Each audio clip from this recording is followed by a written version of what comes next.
Imagine this, a world with zero governments.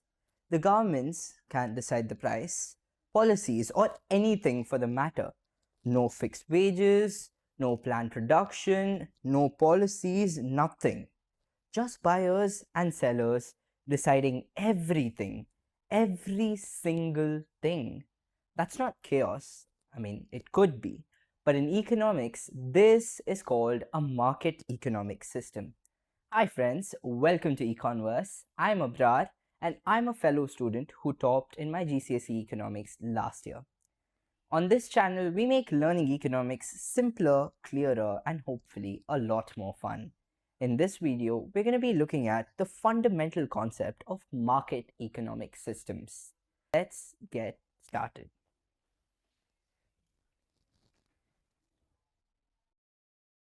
Alright, so today we're looking at a market economic system in depth. So, what is a market economic system?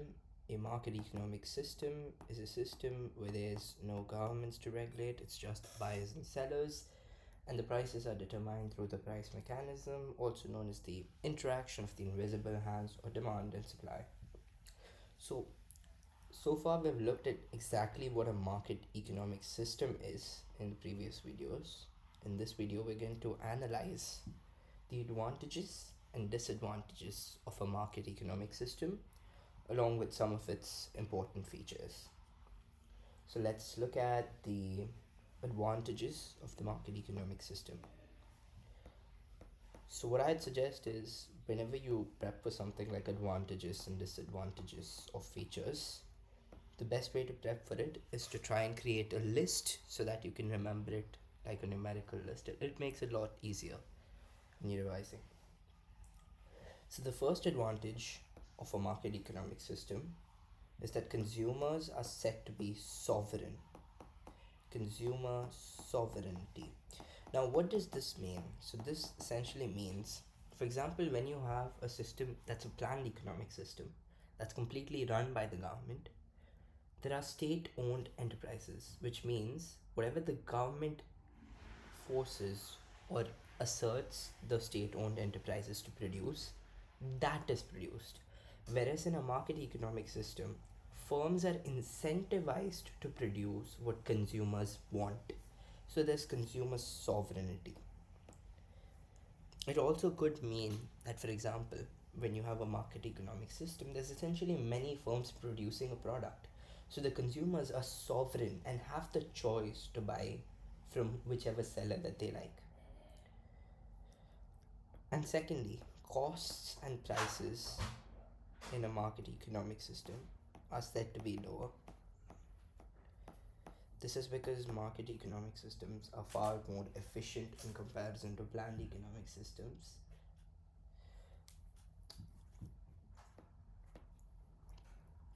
Another reason, another advantage of market economic systems is that quality may be high. Why is quality high? Now we looked at the price mechanism, and if you remember, one of the functions of the price mechanism was the incentive function. So, firms in a market economic system are incentivized to meet consumers' needs. So, when the consumer, usually consumers, demand for high quality products, so essentially it forces firms to ensure that the quality of the products is quite high. And then, since consumer demands can vary by population, so essentially what happens is there's a variety of goods produced. There's no staple that's being produced. For example, if food production was to be taken over by a planned economic system or completely by the government, there would be very staple amounts of food, or much of the needs of food would be produced rather than exotic fruits or anything that's quite exotic or a want rather than a need. This is because the government looks to ration out supply and ensure that everyone is being fed well. Whereas in a market economic system, there could be a variety of goods that's made. This is because it meets the consumer demands. Last but not the least, the most important one is quite similar to the second one. It's high efficiency. So, market economic systems can be highly efficient. They can allocate resources efficiently. Now, how do market economic systems allocate resources? I just want you to think for a second. Yes, you're right, it is the price mechanism. So, this is essentially one of the most key factors in the operation of a market economic system. So, when you have the price mechanism, if you remember, it has three functions. We looked at the incentive function, we looked at the signaling function, and we also looked at the rationing function. So, the incentive function can be described through an analogy of the carrot and stick. So, essentially, what this means is carrots are rewards to the firm for meeting or for taking the incentive to meet consumer demands, and the stick is basically the punishment. Like, for example, when you have high demand for a product, and if a firm is highly responsive to the demand and ends up producing a product, they are rewarded with carrots. Carrots is a metaphor. Now what it basically means is they're rewarded with higher products, higher profits, higher sales. But on the other hand, if a firm does not quickly adjust to the consumer demand, they are met with sticks or they are punished. In this case, they lose out on business, they lose out on revenue and sales and profits. Now let's look at the second function, and that is the signaling function. Now, if you remember the demand and supply that we looked at in one of our previous videos, we saw that this state is wherein supply exceeds demand, and this state is when demand exceeds supply. So, if you remember, we talked about how the price mechanism signals that there's market disequilibrium and thus leads to the market adapting to reach equilibrium. The last function of the market is rationing out. We talked about how it rations out supply, essentially increasing or decreasing the prices. Now, that is the price mechanism. The allocation of resources is done through the three key questions: what to produce, how to produce, and for whom to produce. And the price mechanism, quick recap, would be that it is the movement of invisible hands. I would highly recommend for you to check the video out on price mechanism. Now, we've looked at the price mechanism, we've looked at the advantages, and another one of the major reasons for some of these advantages is the level of competition in some of these market economic systems or in some of these markets. So, whenever you have a market economic system, there's two types of competition that could be present in a market: there's actual competition and there's potential competition. Now, what does this mean? So, when you look at actual competition, you're looking at two firms that are rival firms. What do you mean by rival firms? Like, for example, if I were to give you an example in today's times, that could be a firm like Pepsi and Coca Cola, or it could be in the banking sector, something like the State Bank of India versus HDFC. Now, that was quite specific to India. You can think of Pepsi and Cola. Now, potential competition is when there's entries and exits of firms. So, whenever you have a market that's highly competitive, there could be large amounts of entries into the markets and exits out of the market. So, this basically means potentially in the future there could be higher competition because there are many firms entering the market. So, potentially the firms could make high quality products, could lower the cost, could lower the prices, and become a threat to your firm. That's what potential competition means.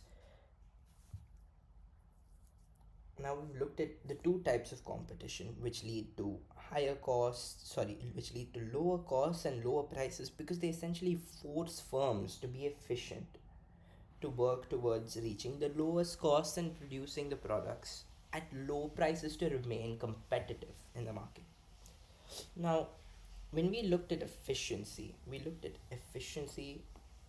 through allocating resources, but there's another thing that we need to remember. When you look at efficiency, efficiency basically talks about three ways. There are three ways that a market could be efficient.